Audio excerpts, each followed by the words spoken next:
Armas nucleares. ¿Golpearán? ¿No golpearán? El tema, señores, está candente. Vladimir Putin lo dijo hace no mucho. No se descarta esta posibilidad, que responde a las provocaciones de la OTAN. Por supuesto, el asunto va cobrando más fuerza cuando se anuncia que en los próximos días 3 buques de guerra y un submarino nuclear llegarán a Cuba. Tal vez es un mensaje para Estados Unidos, tal vez no.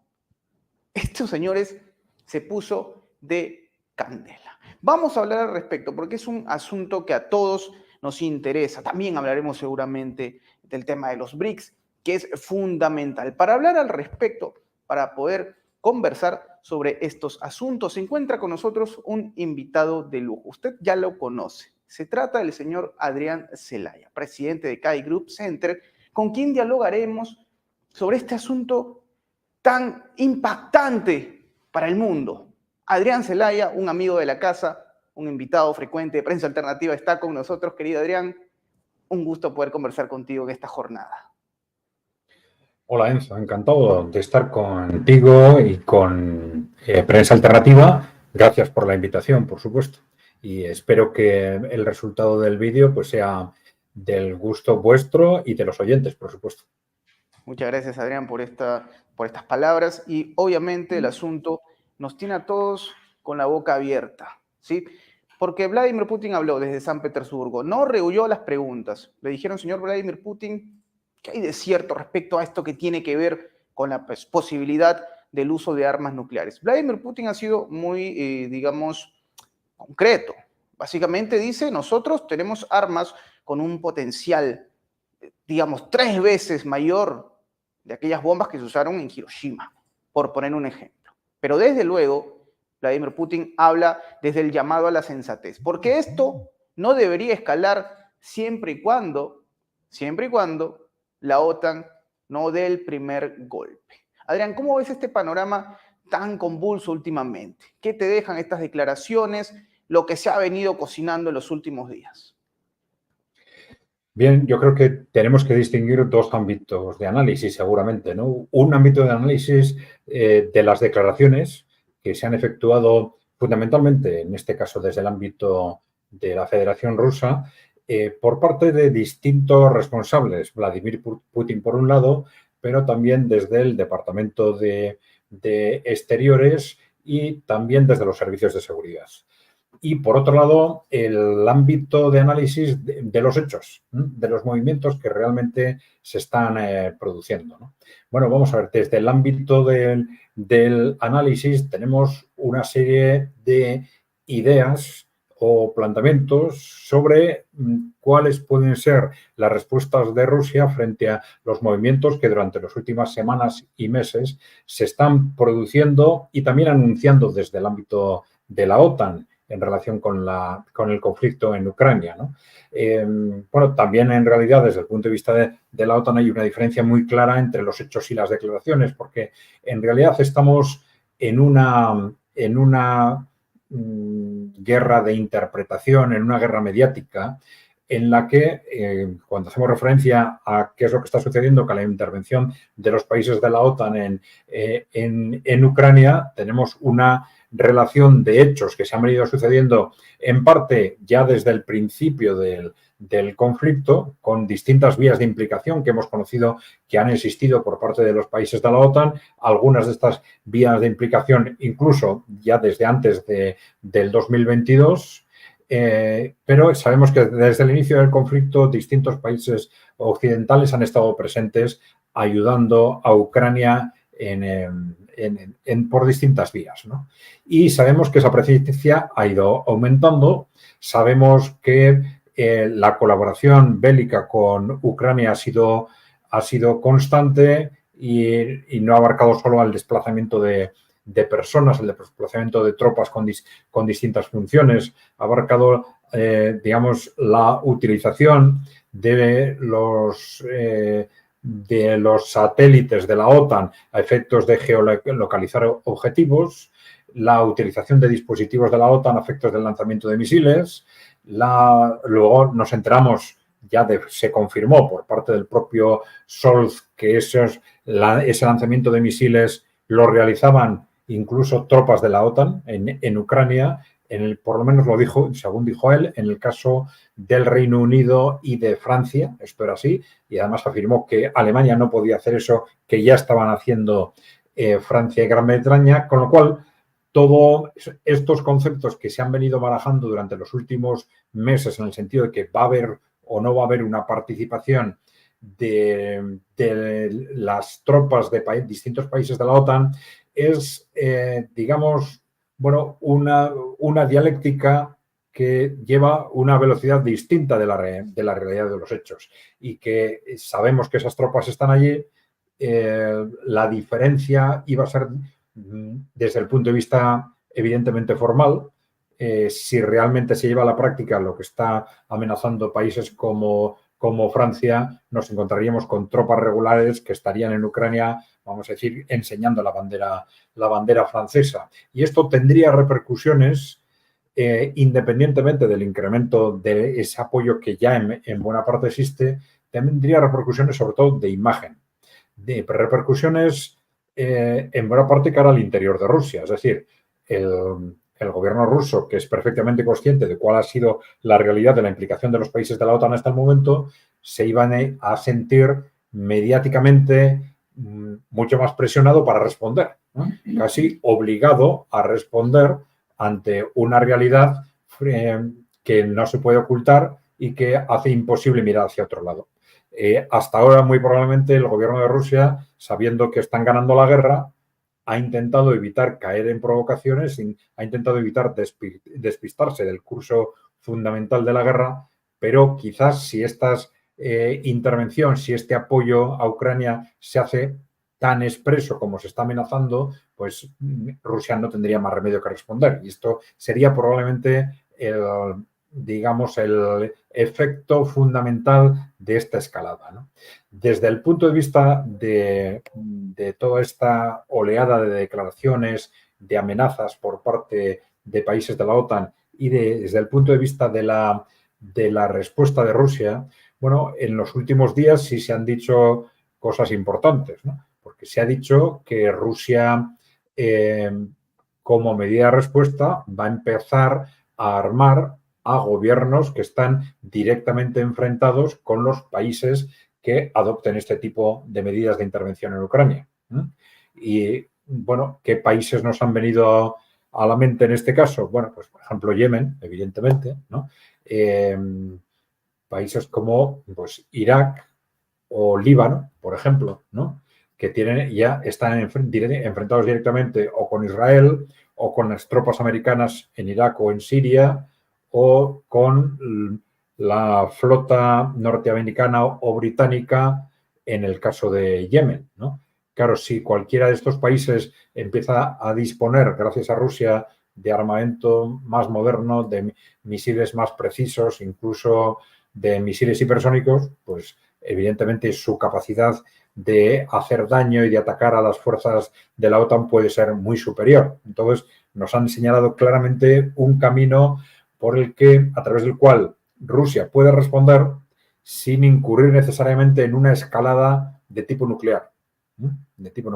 Esto es en sí mismo importante. Ya no sería una escalada cualitativa dentro de la propia Ucrania, por ejemplo, o directamente desde Rusia contra estos países occidentales, sino sería una forma de responder a través de otros países que ya tienen conflictos con los países de la OTAN, ¿no?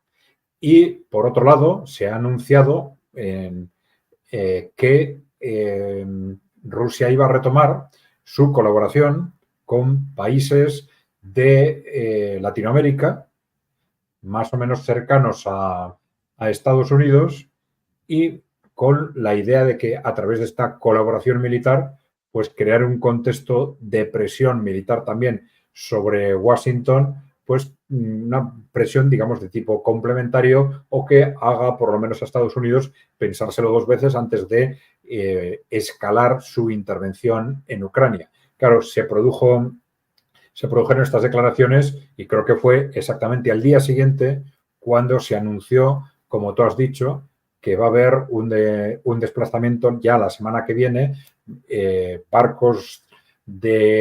varios barcos de la Federación Rusa van a llegar a Cuba. Eso sí, desde Cuba se ha aclarado perfectamente que estos barcos y submarinos, ¿no?, disponen de armamento misilístico, pero no de armamento nuclear. Con lo cual se ha dicho, bueno, no hay en principio peligros para la región, ¿no? El nivel de riesgo de la región no se incrementa por ello. Pero evidentemente es un mensaje de alerta cara a Washington. Como tú has dicho, sin ninguna duda, lo que están advirtiendo es que lo que podéis hacer contra Rusia desde Ucrania lo podemos hacer contra vosotros desde Cuba o desde Venezuela o desde Nicaragua, ¿no? Y porque, bueno, son los países en los que fundamentalmente se está pensando cara a esta previsión de colaboración militar, ¿no? Bien, yo creo que este es el contexto actual. Está claramente desde Rusia se ha marcado un camino de posible respuesta a estas amenazas de escalada que no derivara necesariamente en un conflicto internacional directo entre las grandes potencias, ¿no? Lo cual es en sí mismo importante, ¿no? Que Rusia ya estaba en una situación en la que parece que necesariamente tenía que responder por un lado, pero claro, esa respuesta, si era una respuesta directa, iba a llevarnos inmediatamente a esa escalada, vamos a decir, continental en Europa o algo peor, ¿no? Bueno, entonces, por ahora, por lo menos, se ha encontrado, parece, esa vía de respuesta que permite, ya digo, contrarrestar esas amenazas sin generar un riesgo directo de estallido de ese conflicto internacional entre las grandes potencias. Podemos comentar algo también sobre los riesgos de que el conflicto derive a un conflicto con utilización de armamento nuclear, ¿no? Claro, el primer movimiento que en las últimas semanas se ha producido en este sentido fue el anuncio por parte de Rusia, también en respuesta a las amenazas de escalada por parte de la OTAN, el anuncio de que en los ejercicios que se iban a desarrollar con Bielorrusia se iba a utilizar armamento nuclear táctico, ¿no? Claro, es muy importante. Muchos de nuestros oyentes conocerán perfectamente la diferencia entre armamento nuclear táctico y estratégico, pero esto es muy importante, por supuesto, aclararlo. Es importante, sobre todo en este contexto, que no utilicemos de forma genérica la expresión armamento nuclear, porque puede inducir a interpretaciones muy confusas según cuál sea el contexto, ¿no? Claro, en principio hay dos interpretaciones con respecto al concepto de armamento nuclear táctico y estratégico. A veces se diferencian en función de la potencia, de la potencia nuclear de cada uno de los dos armamentos, pero en otros casos en base a la función que desarrolla, ¿no? Se supone que el armamento nuclear táctico es un armamento a utilizar en el frente de batalla, ¿no?, para mejorar posiciones, para destruir las posiciones del enemigo, etc. Mientras que el armamento nuclear estratégico pretende, digamos, alcanzar objetivos muy lejanos que pueden ser, en principio, objetivos de carácter militar o de carácter civil, ciudades, etcétera, en algún caso, ¿no? Bien, esa diferencia es muy importante porque el armamento nuclear táctico es, digamos, más potente, pero no tan, digamos, no tan claramente diferenciado de dispositivos, bombas, de proyectiles que ya se están utilizando en este momento, que tienen una potencia tremenda, ¿no?, con estos bombas termobáricas, por ejemplo, que se están utilizando en Ucrania de 500, de 1.500 kilos, y se están fabricando las de 3.000, tiene una potencia tremenda, ¿no? Pero bueno, dentro de lo que es el armamento nuclear, a veces se ha dicho, pero esto es una simplificación evidentemente, que una bomba nuclear estratégica puede destruir una ciudad, una bomba nuclear táctica quizás una calle, por diferenciar de alguna forma los conceptos, ¿no? Bien, vamos a ver. El problema es que bueno, evidentemente, el que Rusia y Bielorrusia en sus ejercicios empiezan a utilizar armamento nuclear táctico es un paso frente al cual se han levantado especulaciones de todo tipo. También se ha dicho, y esto es importante, desde los servicios de seguridad de Rusia, que si se ven obligados a utilizar armas nucleares tácticas, no las iban a utilizar contra Ucrania, sino contra estas potencias occidentales que están induciendo a Ucrania a unas determinadas estrategias y que están amenazando con intervenir en Ucrania, ¿no? Esto es importante porque, claro, por las repercusiones humanas y sobre civiles que pueden tener las armas nucleares tácticas, es un tipo de armamento que Rusia no quiere evitar a toda costa utilizar, por lo menos en Ucrania, pues en buena parte porque ellos consideran a los ucranianos como hermanos primos dentro de un conflicto de guerra civil, en el que se encuentran, ¿no? Bien, dicho esto, sí es cierto que el riesgo de tránsito, una vez que se empiezan a utilizar las armas nucleares tácticas hacia las armas nucleares estratégicas, existe. Yo creo que de esto no estoy seguro de que habláramos en otro programa con vosotros, pero aquí tenemos un problema, desde luego sería, digamos, un paso peligroso el que Rusia se viese obligada a utilizar armas nucleares tácticas. El problema es que cuando hemos, digamos, evaluado los riesgos de que un conflicto internacional se convierta en un conflicto nuclear, ¿no? Hemos partido durante mucho tiempo del contexto habitual de la Guerra Fría, en el que los armamentos convencionales y los armamentos nucleares estaban muy claramente diferenciados, ¿no? Entonces, el salto de uno a otro era un salto técnico y tecnológico muy claramente definido. Y eso no ocurre en este momento, ¿no? Y no ocurre en este momento por dos factores fundamentales. Primero, porque hay armas estratégicas de carácter estratégico que no son nucleares, como estas armas de pulso electromagnético, ¿no? Que tienen capacidad de anular los dispositivos electrónicos en una zona, en una ciudad, en una región, algunos dicen que incluso en un país, ¿no?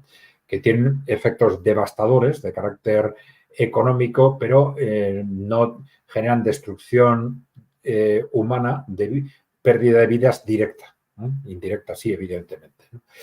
Y por otro lado, el hecho de que hay también elementos intermedios desde el punto de vista de las armas nucleares tácticas, ¿no? Es decir, en un enfrentamiento entre potencias nucleares, el que a partir del uso de armas convencionales se empiecen a utilizar en cualquier momento armas nucleares tácticas, pues no es nada complicado. Es algo que puede pasar inmediatamente en cualquier momento, a medida que se agrave la situación en el frente para cualquiera de los dos bandos. Y claro, el problema es que las armas nucleares tácticas tienen distintos grados, conceptualmente están más o menos definidas con respecto a las armas estratégicas, pero un avance en la potencia de las armas nucleares tácticas podría acercarnos peligrosamente también conceptualmente al uso de armas nucleares, ¿no? Si el problema es que una de estas grandes potencias nucleares se siente amenazada, todas ellas tienen en su doctrina estratégica previsto cuándo utilizarían armas nucleares tácticas y cuándo utilizarían armas nucleares estratégicas. Entonces, ante amenazas graves a su seguridad, todos tienen previsto la posibilidad de utilizar armas nucleares estratégicas, ¿no? Y luego hay otro tipo de factores más geopolíticos, digamos.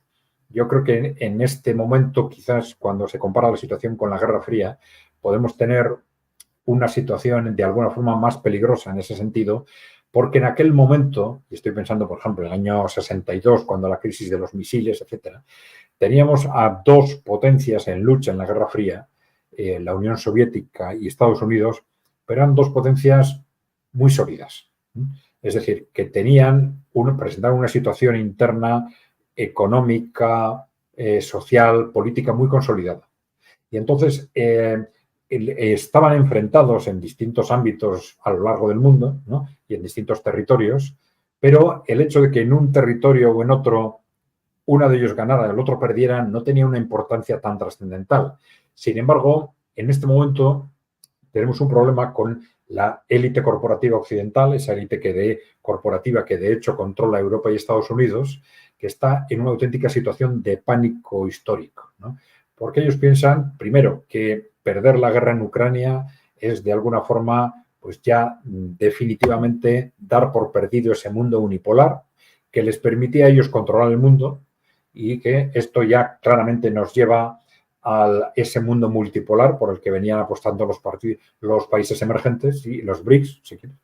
Y por otro lado, están convencidos, y lo han dicho por escrito, de que el riesgo de tránsito a un mundo multipolar es inmediato, pero también el riesgo de que pierdan el poder de forma muy rápida, también en Europa y en Estados Unidos, por simple imitación, por simple, digamos, aprendizaje por parte de los ciudadanos occidentales, que veríamos inmediatamente que, digamos, prescindir de esas élites corporativas que nos están destruyendo también la economía y la sociedad occidental, prescindir de esa élite es posible. Y los países emergentes lo han hecho a través de esa clara apuesta anticorporativa, salen adelante, defienden a su gente, protegen su economía y protegen su sociedad.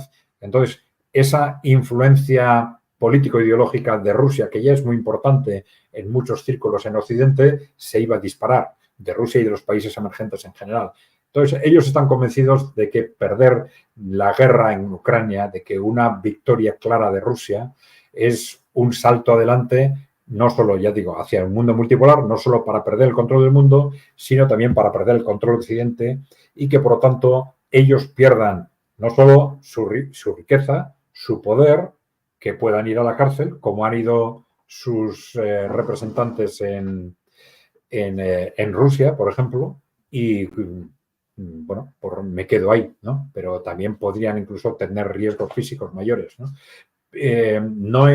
No sé si me estoy extendiendo demasiado, pero hay un dato de estos últimos días que ha sido muy revelador en este sentido. Es anecdótico, pero es revelador. Un vídeo de una entrevista en la que aparece Mikhail Khodorkovsky, uno de los grandes oligarcas rusos que era el propietario de la petrolera Yukos, que fue quitado, digamos, sacado de la propiedad de Yukos, fue procesado, estuvo en prisión varios años y al final terminó en el exilio. Este hombre ha dado una entrevista en la cual ha reconocido expresamente que él y otros estaban actuando en representación y bajo el control de los Rothschild, de Jacob Rothschild en concreto. Y esto es muy significativo, nos está diciendo que esa élite que estaba siendo perseguida en Rusia es la misma élite que ahora controla Occidente. Los Rothschild no son cualquiera, controlan perfectamente la clase política en el Reino Unido, Macron es un hombre de los Rothschild, ¿no? Y esto nos revela muy claramente por qué esa élite corporativa no puede aceptar, está aterrorizada por la influencia de Rusia, creciente de Rusia y de los países emergentes, y por qué está aterrorizada ante una más que previsible victoria de Rusia en Ucrania. En realidad, Adrián, ha sido una exposición notable. Yo creo que es importante lo que has venido mencionando, sobre todo este último punto, porque claramente el tema económico no puede quedar de lado. Uno habla de guerra, también habla de guerra económica. De hecho, hasta, digamos, mandatarios como, y esto lo vi ayer en una entrevista que le dio a Tucker Carlson, Nayib Bukele, hablaba sobre el fracaso de Occidente, sobre esta intención de sancionar a Rusia para, digamos, generar unas pérdidas, pero desde luego Vladimir Putin ha sido muy claro en que, muy por el contrario de las expectativas de los enemigos, los adversarios de Rusia, la economía rusa sigue siendo fuerte. Es un músculo. Vladimir Putin dio una demostración, digamos, no fue músculo militar, sino músculo económico en San Petersburgo. Y obviamente, Adrián, no podemos dejar de hablar de los BRICS, que es algo que ha generado tanta tensión también. Sabemos que en octubre habrá una cumbre, pero apareció el nombre de Turquía desde el Ministerio de Asuntos Exteriores, reconociendo que sí había un interés para unirse. Y uno se pregunta, Turquía, un miembro de la OTAN, considerando, digamos, los intereses que hay en la OTAN respecto a Rusia. ¿Cómo interpretar esto, Adrián, en este momento? Un país que pertenece a la OTAN diciendo de manera, digamos, pública sobre esta intención de poder sumarse a este bloque. ¿Cómo lo ves? Bien, ¿quieres que me centre en este tema Turquía-BRICS o también sobre la evolución económica de Rusia? ¿Hablamos? Yo Como creo quieras. que podríamos ir primero con el tema económico, que me parece interesantísimo, y redondeamos Bien. con el tema BRICS, que va de la mano, pues definitivamente, pues, ¿no? Sí, bueno, en esa entrevista Bukele muy acertadamente hizo referencia al potencial estratégico objetivo de Rusia, en el sentido de que Rusia es una potencia de primer nivel en el ámbito agrícola, es una potencia industrial, es una potencia tecnológica, es una potencia de primer nivel a nivel científico, de tal forma que lo tiene prácticamente todo para asegurar el éxito frente a políticas de sanciones como las que se han puesto en marcha contra ellos, ¿no? Bueno, yo creo que eso es muy importante para entender el fondo, ¿no? Para entender cómo, desde una perspectiva, sobre todo de largo plazo, Rusia puede defenderse frente a este tipo de estrategias. Pero tampoco esto explica del todo la capacidad que ha tenido Rusia de reaccionar tan rápidamente y a muy corto plazo frente a esas sanciones, ¿no? Rusia tiene ese potencial objetivo para reposicionarse frente a amenazas externas, ya digo, a medio o largo plazo, pero es que además ese reposicionamiento tan de corto plazo, sustituyendo casi de forma inmediata las ventas a la Unión Europea por ventas a países asiáticos como China o India, pues ha sido algo realmente sorprendente, ¿no? Pero bueno, sí nos revela, o probablemente, que Rusia tenía bastante pensado lo que podía suceder, ¿eh? Recordemos que las sanciones de otro nivel, evidentemente, muy más moderadas, pero las sanciones de Occidente contra Rusia ya empezaron en el año 2014. ¿eh?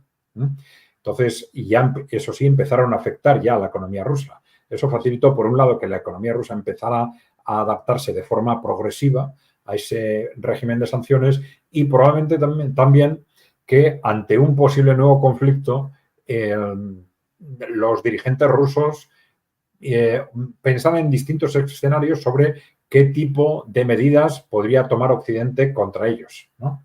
Entonces, no es de descartar que entre esos escenarios pensaran en la posibilidad de un corte comercial radical o algo por el estilo, ¿no?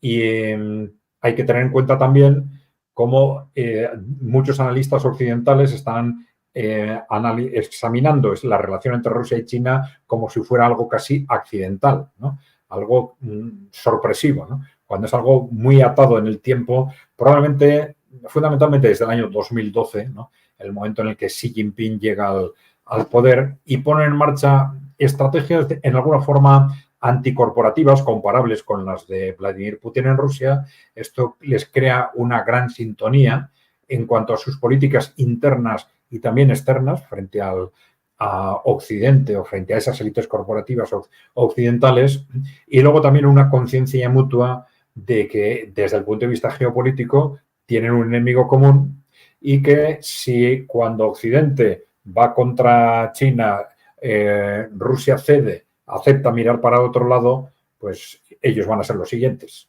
Y al revés, que si cuando Occidente va contra Rusia, China decide mirar para otro lado, China va a ser el siguiente después de someter a Rusia, ¿no? Entonces, está bastante claro, no es casualidad que justo una semana antes de iniciarse el conflicto en Ucrania, Vladimir Putin realizó una visita de Estado a China, seguramente para acordar los detalles de un proceso estratégico que se iba a abrir y que era perfectamente acordado entre las dos potencias. Y todo esto explica en buena parte probablemente esa rapidez con la que y esa eficiencia con la que Rusia ha gestionado también a corto y medio plazo esos movimientos, ¿no?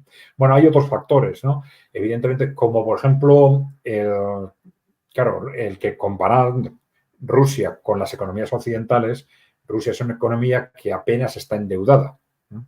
Y esto le da un margen enorme para hacer frente a déficits que puedan surgir pues, por distintas razones, ¿no? Comparando, claro, la situación no tiene nada que ver, tanto desde el punto de vista de deuda privada como deuda pública. La deuda de Rusia es ridícula comparándola con la de los países europeos, con la de Estados Unidos y con la de muchos países de Latinoamérica, ¿no? Y esto es, claro, el endeudamiento es algo que permite resolver problemas a corto plazo, pero que hay que resolver a largo plazo. Y Occidente, en lugar de resolverlo, lo que hace es acumular y acumular y acumular deudas, ¿no? Pero Rusia no ha caído en esa dinámica, no ha utilizado la deuda como un instrumento sistemático para impulsar el crecimiento, ha mantenido un nivel de endeudamiento muy bajo, pero eso sí le permite disponer de un colchón importantísimo cara a situaciones especialmente difíciles, ¿no? Bien, efectivamente, como tú has dicho, lo que ha sucedido o esta noticia sobre Turquía ha sido una noticia extraordinaria, de una importancia extraordinaria, ¿no? Además, estaba precedida unos días antes por la decisión ya formal de Tailandia, ¿no? La comunicación de Tailandia de su voluntad de ingresar en los BRICS. Tailandia es un país estratégicamente clave para, desde la perspectiva del sudeste asiático, ¿no? Entonces, ese ya vínculo, ese compromiso de Tailandia con los BRICS es en sí mismo ya muy importante desde esa perspectiva del sudeste asiático. Pero, claro, lo de Turquía tiene unas características, como tú has dicho, muy distintas, ¿no? Claro, Turquía es un país geopolíticamente clave desde muchos puntos de vista y que además es miembro de la OTAN y que ha mantenido políticas muy vinculadas a la OTAN, lógicamente, tradicionalmente, y durante los últimos años políticas muy variables y muy confusas, ¿no? Con gestos que parecían acercarse a Occidente y con gestos que parecían acercarse al bloque de los BRICS o a Rusia, pero siempre manteniendo las distancias. Ha habido especulaciones de todo tipo al respecto, pensando que, bueno, en realidad lo que Turquía pretende es su propio proyecto geopolítico, no quiere, digamos, apuntarse a ninguno de los dos grandes proyectos, ni de Occidente ni de los BRICS. Se habla incluso de que Turquía está pensando en una especie de imperio pantúrquico, ¿no? Agrupando a los países de culturas o lenguas túrquicas, ¿no? Y que esta era un poco la base conceptual de esa política tan autónoma, ¿no? Pero bueno, también ha habido especulaciones de que, bueno, quizás en realidad la apuesta de fondo de Turquía es a favor del bloque occidental, pero está intentando no perder, digamos, beneficios que puede obtener de Rusia o de los BRICS, y al contrario, se ha dicho, no, su apuesta de fondo seguramente es a favor de los BRICS, pero está intentando no enfrentarse antes de tiempo a la OTAN, ¿no? Este tipo de especulaciones han sido constantes, ¿no? Bueno, nuestra apuesta sí era la de que desde una perspectiva de largo plazo, sí se veían cercanos de forma progresiva al bloque de los BRICS, pero que querían hacerlo con toda la prudencia del mundo y con todo el tiempo del mundo, porque, claro, están en la OTAN, pero claro, esto no es una cuestión meramente política formal, sino que la OTAN tiene en la propia Turquía, una influencia impresionante, ¿no? Tanto económica, política, etcétera, ¿no? Son muchos años de interrelación económica, de militar, política, etcétera, ¿no? Y despegarse de esa influencia es muy difícil y muy peligroso, ¿no? Tenemos que ver, bueno, lo que está pasando en Georgia, las terribles presiones que está sufriendo Georgia para no alejarse, no ya para no acercarse a Rusia, para no alejarse de la órbita y las estrategias de Occidente, lo que ha sucedido en Eslovaquia con Robert Fico. Esto nos hace una idea de hasta qué punto Occidente está dispuesto a jugar duro y a jugar sucio para defender su espacio frente a los países emergentes, ¿no? Bien, entonces, dentro de esa lógica, el que por fin los representantes de Turquía hayan formalizado su interés, ¿no?, en el acercamiento a los BRICS es un enorme salto estratégico. Independientemente de lo que esto representa desde el punto de vista de resolver las dudas sobre cuáles son las intenciones de largo plazo, esto tiene una importancia tremenda para los dos bloques, ¿no? Claro, Turquía es clave en muchas direcciones, ¿no? Es clave en Asia Occidental, desde el punto de vista incluso de lo que está sucediendo en Israel, entre Israel y Palestina. Es clave en lo que está sucediendo en el Cáucaso, en su relación, por ejemplo, con Azerbaiyán. Es clave en su enorme presencia, evidentemente, en el Mediterráneo oriental. Y es un país clave también, incluso en relación con el conflicto con Ucrania, clara a su presencia en el Mar Negro y como un interlocutor muy directo. También Turquía, tiene solicitada hace muchos años la entrada en la Unión Europea, una entrada que se ha estado alargando en el tiempo y con respecto a la cual se notaba que Turquía tenía cada vez menos interés. Es decir, así como históricamente era Turquía el que se quejaba de que la Unión Europea estaba retrasando excesivamente el procedimiento de adhesión con respecto a Turquía, en los últimos años se notaba un creciente alejamiento, un creciente desinterés de Turquía por acelerar este procedimiento. Pero, evidentemente, esa decisión comunicada formalmente, hecha pública, ¿no?, de su interés por acercarse a los BRICS, lo cambia todo. No hay que descartar medidas rápidas de Occidente al respecto. Se ha hablado incluso de que podría haber alguna medida rápida, quizás hasta de expulsión de la OTAN. Pero bueno, no sabemos si se llegará a ese punto o las dos partes intentarán defender los espacios, las posibilidades que quedan de acercamiento, de mantenimiento de relaciones. Pero claro, esto desde el punto de vista del equilibrio conjunto global entre los BRICS y la OTAN, o los BRICS y Occidente, es un paso adelante para los BRICS impresionante, sin ninguna duda. Incluso desde el punto de vista militar, por ejemplo. Turquía tiene, sin ninguna duda, el ejército más potente de Europa. Sin ninguna duda. Bueno, se ha dicho en algún momento, bueno, el de Ucrania ha sido también muy bien armado, pero son distintas valoraciones que habría que hacer de uno y otro, pero si prescindimos del de Ucrania, sin ninguna duda, Turquía tiene el ejército más potente de Europa, sin ninguna duda. Interesante, Adrián. Y me gustaría tocar este punto que mencionaste, más allá de que, digamos, no es algo concreto, no tiene que ver tal vez con algo que se haya anunciado, pero sí son voces que se escuchan y tú seguramente en el lugar en el que te encuentras, hablando netamente de lo que está pasando en Europa, debes tener información mucho más palpable. Pero yo me pongo en un escenario como este en el cual, por ejemplo, finalmente, como represalia, Turquía se ha expulsado de la OTAN. Porque hablamos de un momento crítico para la OTAN, en el que voces son muy críticas con las decisiones que se toman. Ya pareciese que Víctor Orbán está también pensando que de repente no es una buena idea seguir formando parte de la alianza. Pero ¿qué pasaría? ¿De qué hablaríamos si es que finalmente Turquía, por ejemplo, fuese expulsado de la alianza? Bueno, vamos a ver, para situarnos ante esa decisión tenemos que ponerlos en el lugar del otro, de los líderes de la OTAN. Bueno, la OTAN no toma este tipo de decisiones por sí misma, evidentemente son los países occidentales los que están detrás de la OTAN, ¿no?, los gobiernos, ¿no? En circunstancias anteriores, este tipo de decisiones podrían responder a una cuestión de imagen o, si se quiere, de prepotencia, ¿no? Para nosotros somos Occidente, la OTAN es la OTAN y nadie,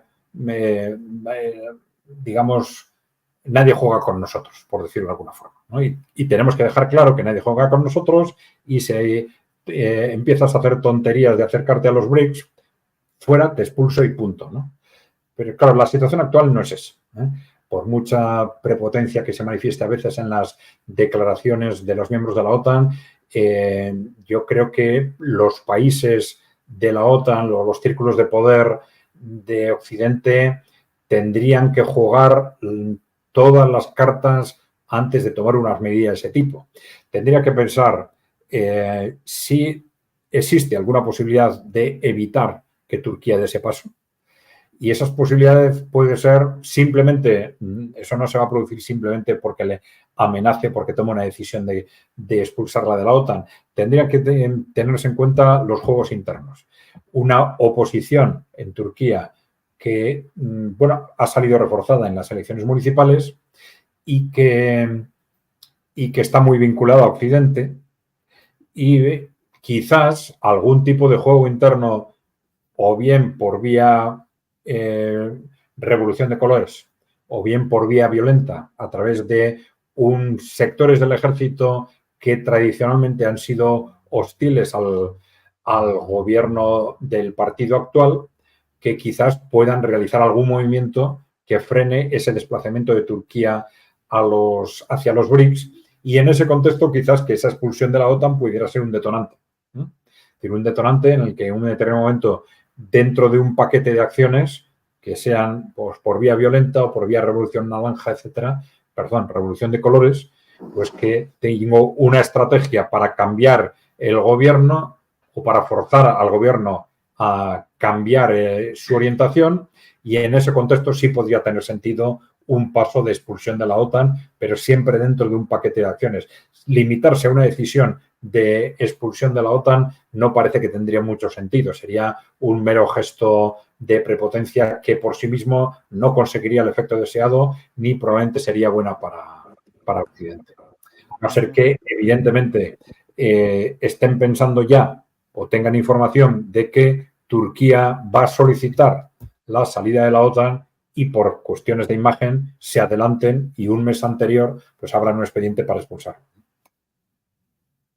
Igual el panorama está ahí, porque no sé si compartas esta idea, Adrián, pero estamos observando el momento más crítico porque, insistimos, pareciese que se mostrasen cada vez más los pleitos internos, desde Italia también, voces que se dicen hasta qué punto sería inteligente enviar tropas a Ucrania. El otro día, Macron, a Macron, claramente, ¿no? Le enviaron un mensaje de Italia: señor, póngase usted el casco si quiere y vaya a combatir. No nos meta en este enrollo a nosotros. O sea, parece que estamos ante la declive de la alianza, Adrián, y sumando a esto, a la posible llegada de Donald Trump al poder, porque bueno, claro, el 11 de julio se dictará una sentencia a Trump, pero tal parece, ni nadie lo frenará hasta el día de los comicios, que es en noviembre. Estamos ante el momento más crítico del bloque. Bueno, sí, sin duda. Es un momento crítico que debía haberse producido antes, porque claro, la OTAN surgió como un instrumento para hacer frente a la Unión Soviética. En el momento en que desapareció la Unión Soviética en el año 90, lo lógico es que hubiera desaparecido la OTAN. Y sin embargo, lo que hizo es transformarse en un instrumento de la hegemonía occidental, de la hegemonía fundamentalmente de Washington, y con un objetivo claro, primero, de controlar, mantener sometida a Europa, y por otro lado, de ser utilizado para avanzar en el cerco a Rusia, ¿no? Fundamentalmente. Bien, pero de cualquier forma, efectivamente estamos en un momento crítico para la OTAN, porque claro, en la medida en que, como hemos dicho antes, es un momento crítico para la élite occidental, esa élite corporativa que controla los gobiernos occidentales y por lo tanto controla la OTAN, pues también lo es claramente para esta organización, ¿no?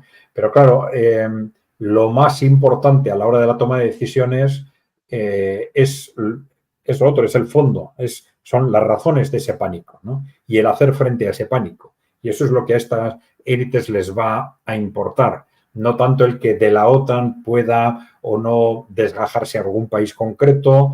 Ellos al final harán o estarán haciendo una evaluación de riesgos. Dirán, aunque con una guerra convencional, abierta, europea o incluso mundial con Rusia y con las potencias emergentes, ¿qué posibilidades tenemos de ganar? Dirán, bueno, pues igual un 20%.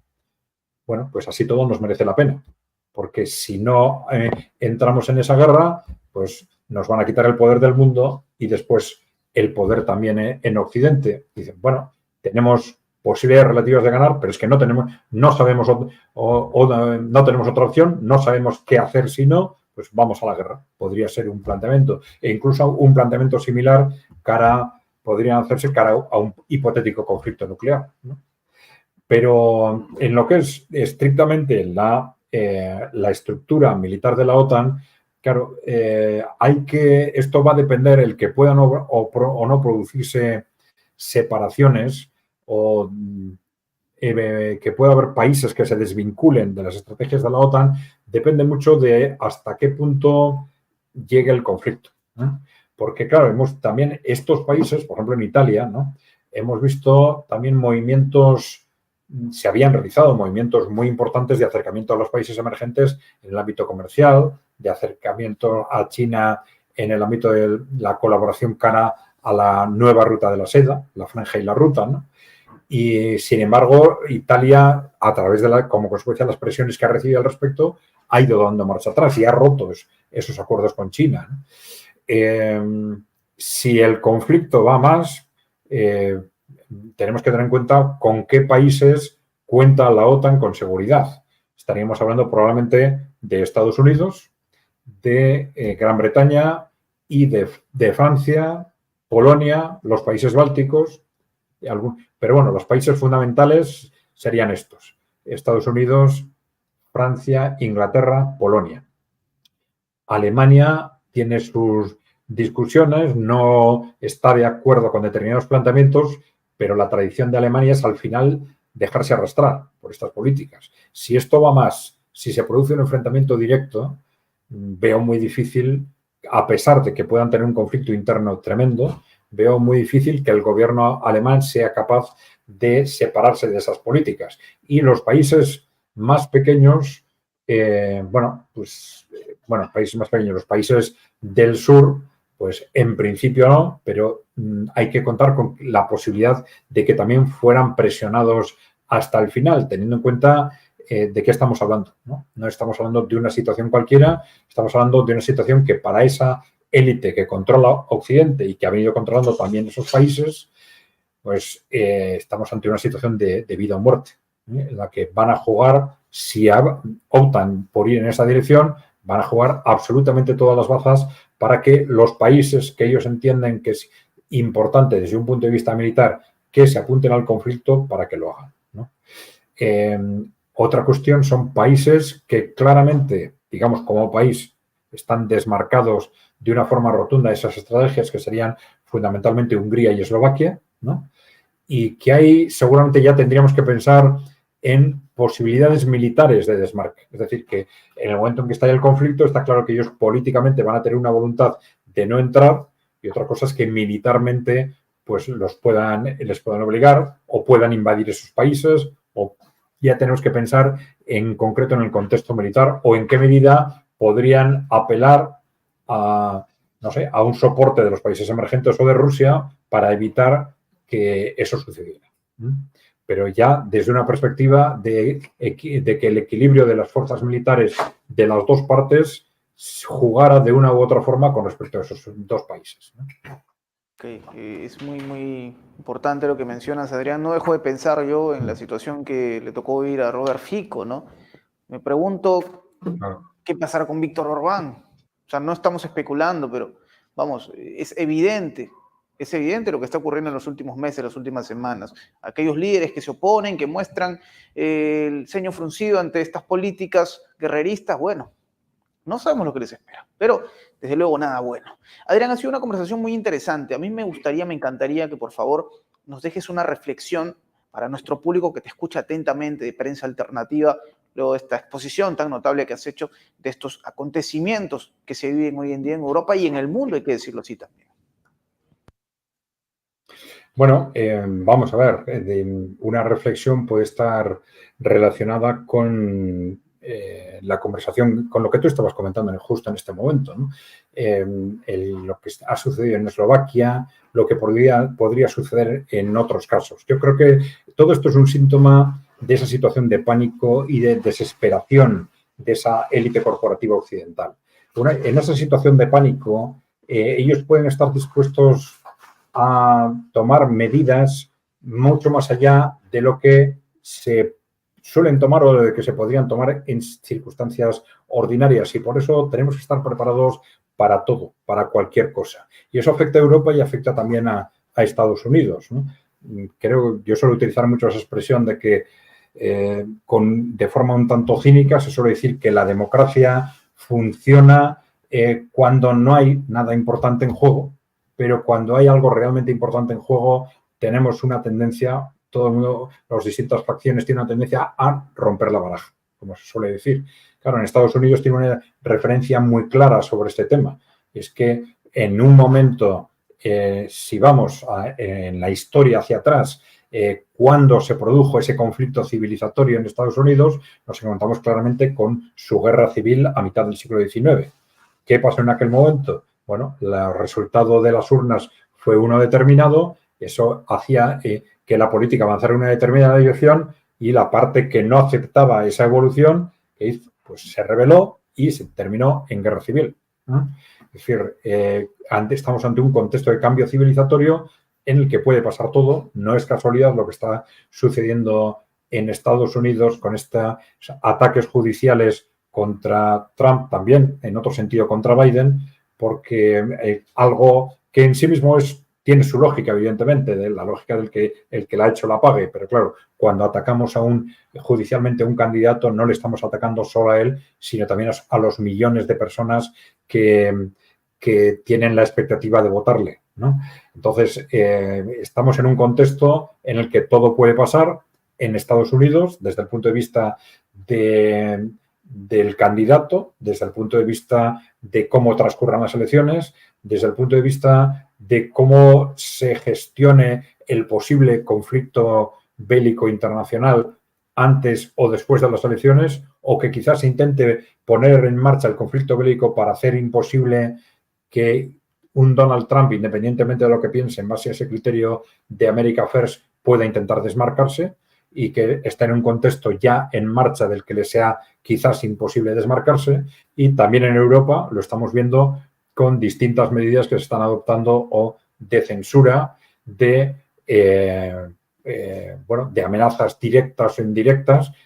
Es terrible esto que nos ha revelado el primer ministro de Georgia, de que ha recibido una amenaza de muerte directa de un comisario de la Unión Europea, diciéndole que tenga cuidado, no sea que le pase lo que le ha pasado a Fico, ¿no? Entonces, esto nos revela, evidentemente, es algo que era imposible que hubiera sucedido hace unos años, pero en el que nos revela una situación en la que esa élite corporativa occidental, ya digo, está en una situación de pánico y, por lo tanto, en este momento puede estar dispuesta a todo con tal de salvarse, con tal de escapar de ese contexto que para ellos es una amenaza que consideran vital o de vida o muerte, digamos. Yo me voy a hacer responsable de mis palabras porque claramente un comportamiento casi de mafiosos. Esto que le hacen a esta persona es claramente una extorsión, no tiene otro nombre. Me hago responsable de mis palabras, pero es el comportamiento que uno va viendo. Pero igual, Adrián, valoro mucho esta apreciación. Por cierto, Adrián, mucha gente nos escribe cada vez que publicamos estas entrevistas que tenemos tan brillantes contigo, en dónde te pueden ubicar, en qué plataforma, en redes sociales, que creo que es algo que le interesaría mucho a nuestro público de Prensa Alternativa, querido Adrián Celaya. Sí, por supuesto. Bueno, en YouTube nos podéis buscar como ECAI Center. En Telegram hacemos un boletín casi diario y podéis recibir el boletín a través de Telegram si nos buscáis como ECAI Journal, ¿no? O también en redes sociales, pero el boletín, si queréis, podéis acceder a él a través de Telegram, de WhatsApp o de correo electrónico. Pero si nos localizáis por una u otra vía, os interesa recibirlo por correo electrónico, nos mandáis un correo por ejemplo, a ecai, @ecaicenter.eu, ¿no? Y center con C, ecai@ecaicenter.eu, y os enviaremos al boletín como queráis, por Telegram, WhatsApp, correo electrónico. Pero ya os digo, si os interesa acceder a los vídeos, buscáis ECAI Center en YouTube. Si os interesa acceder al boletín por Telegram, buscar ECAI Journal. Te agradecemos por eso. Seguramente coordinaremos aquí con producción, con Lorenzo, para que en la descripción aparezca la información. Nuevamente, Adrián, te enviamos un fuerte abrazo desde aquí y siempre voy a insistir con este punto. Es un privilegio conversar contigo, una persona con tu conocimiento, Adrián, y por la mirada que tienes tan importante sobre las cosas. Creo yo que eso es algo que valora mucho nuestro público de Prensa Alternativa. Yo te traslado el agradecimiento a toda la producción, Adrián, por tu tiempo y por estos aprendizajes que tenemos constantemente contigo. Y bueno, no hay más que agregar, solamente a nuestro público, por favor, no olviden suscribirse a Prensa Alternativa, ¿sí? Denle me gusta, comenten, compartan, que es totalmente gratis. También, ya lo saben, en CAI Center, en la descripción aparecerá la información. No hay más que agregar, ahora sí, nos estaremos reencontrando en una próxima oportunidad. Hasta pronto.